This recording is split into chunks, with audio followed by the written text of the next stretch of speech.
యేసుప్రభు వారి శ్రేష్టమైన ఘనమైన నామంలో శుభములు తెలియజేస్తా ఉంటున్నాం. 3 సంవత్సరాల సంపూర్ణ బైబిల్ పర్యటనకి ఆహ్వానిస్తా ఉంటున్నాం.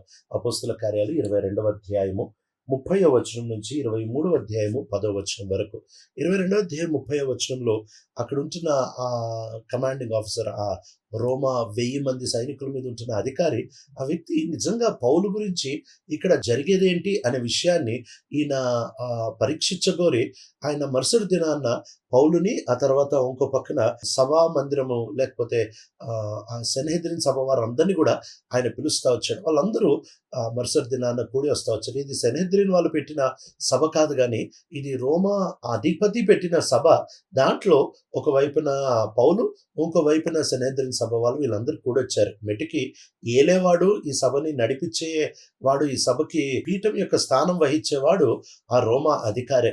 23వ అధ్యాయము మొదటి వచనంలో పౌలు ఆ సెన్హెద్రిన్ సభ అంతటిని చూసి నేరుగా చెప్తా వచ్చాడు, నేను దేవుని ఎట నా మనస్సాక్షిని నిర్దోషంగా కాపాడుకుంటా వచ్చాను, నా జీవితాంతం ఈ దినం వరకు నేను కాపాడుకుంటా వచ్చాను అని చెబుతా వచ్చాడు. అంటే తనకు తెలిసిన లేఖన భాగాలన్నింటినీ నెరవేరుస్తా వచ్చాడు.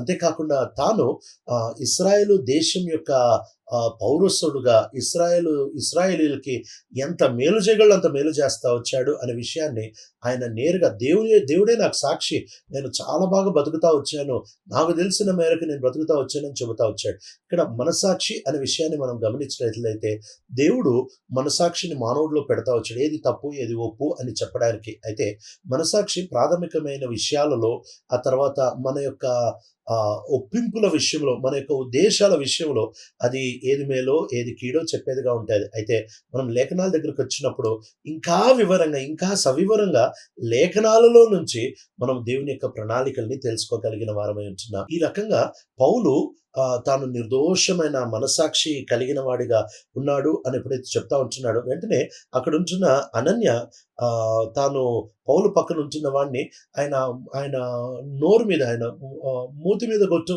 అని ఆజ్ఞాపిస్తా వచ్చాడు. ఎప్పుడైతే కొడతా వచ్చారో ఈ అనన్య ఎవరు అని అంటే, ఈ అనన్య హేరోదు అగ్రిప 2 ద్వారా ఈయన ప్రధాన యాజకుడిగా నియమించబడతా వచ్చాడు AD 47లో. ఈయన అప్పటి నుంచి AD 58 లేక AD 59 వరకు కూడా ఈయన ప్రధాన యాజకుడిగా కొనసాగుతూ వచ్చాడు.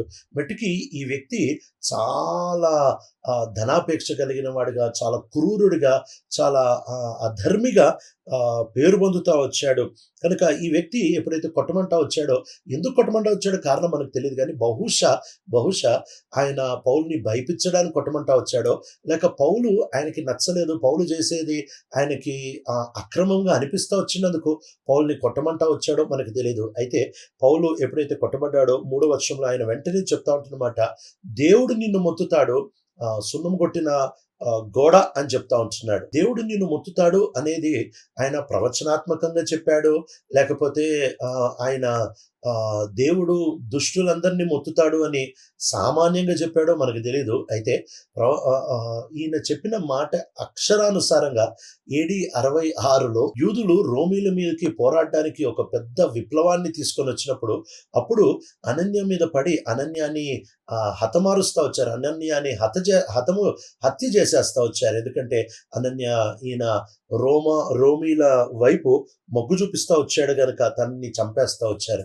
మెటికి సున్నమేసిన గోడ అని అంటే కూలిపోబోతున్న ఒక గోడకి ఇక అది కూలిపోబోతుందని కనపడకుండా దాన్ని కప్పేయడానికి ఒక పలచటి సున్నము కొట్టేస్తే ఆ గోడ పరిస్థితి ఎవరికి అర్థం కాదు. ఇది వేషధానానికి వాడే ఆనాటి నానుడు మాట. కనుక పౌలు వేషధారిగా ఇట్లా మాట్లాడుతున్నావు అని ఎప్పుడైతే చెప్పాడో, వెంటనే నువ్వు ధర్మశాస్త్రముకి విరోధంగా ధర్మశాస్త్రం ఉపయోగించే నాకు తీర్పునిస్తావా అని అన్నాడు. వెంటనే అక్కడ ఉంటున్న తనతో పాటు ఉంటున్న వారు, నీకెంత ధైర్యము, నువ్వు ప్రధాన యాజకుడికి విరోధంగానే మాట్లాడతావా అని అంటా వచ్చారు. ఆ మాట వినంగానే ఇప్పుడు పౌలుకు ఒక మాట అర్థమైపోయింది.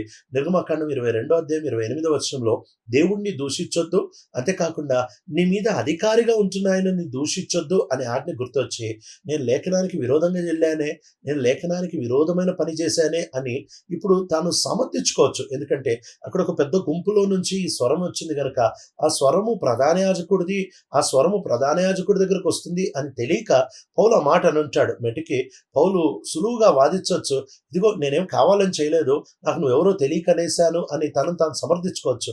కానీ పౌలు మొదటి వచనంలో చెప్పిన మాట, నేను నిర్దోషిగా నా మనస్సాక్షిని నిర్దోషంగా కాపాడుకున్నానని చెప్తున్న ఈ మాటని కాపాడుకోవడానికి పౌలు చాలా సులువుగా ఈ మాటని వెంటనే తాను అప్పగించుకొని చెబుతా వచ్చాడు.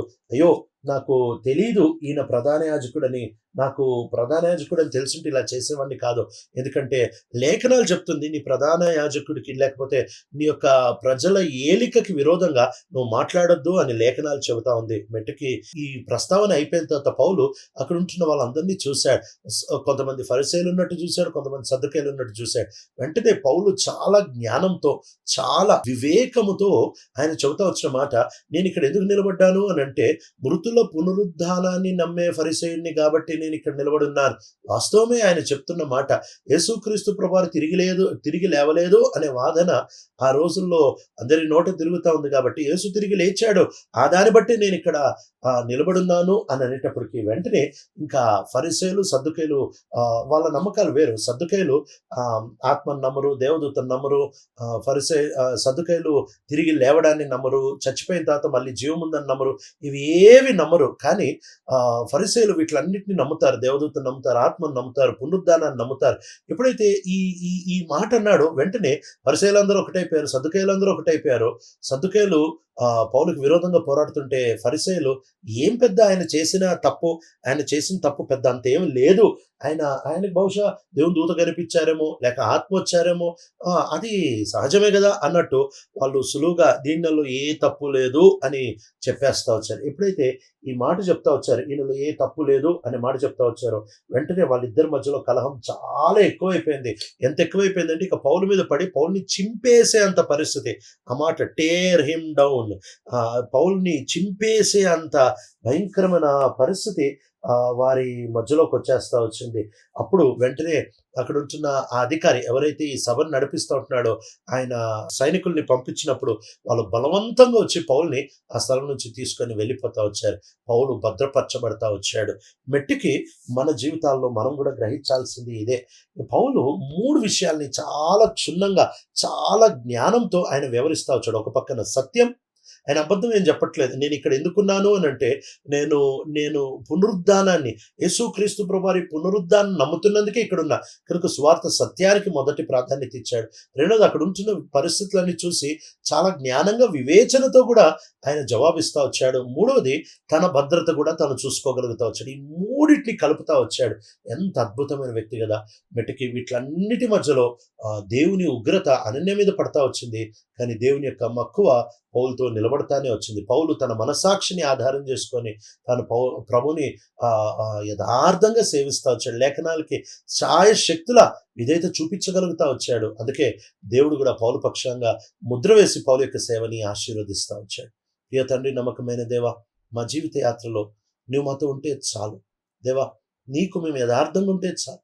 మేము దేవా నీ సత్యానికి విలువిస్తూ జ్ఞానముతో, వివేచనతో ముందుకెళ్ళడానికి మా జీవిత యాత్ర అంతా కూడా దేవా మేము బహు జాగ్రత్తగా మేము మాకు ఇచ్చిన వనరు కాపాడుకోవడానికి నేర్పిస్తున్నాము. యేసు ప్రభు మా రక్షకుడి నామములో అడుగుతున్నాం తండ్రి, ఆమేన్.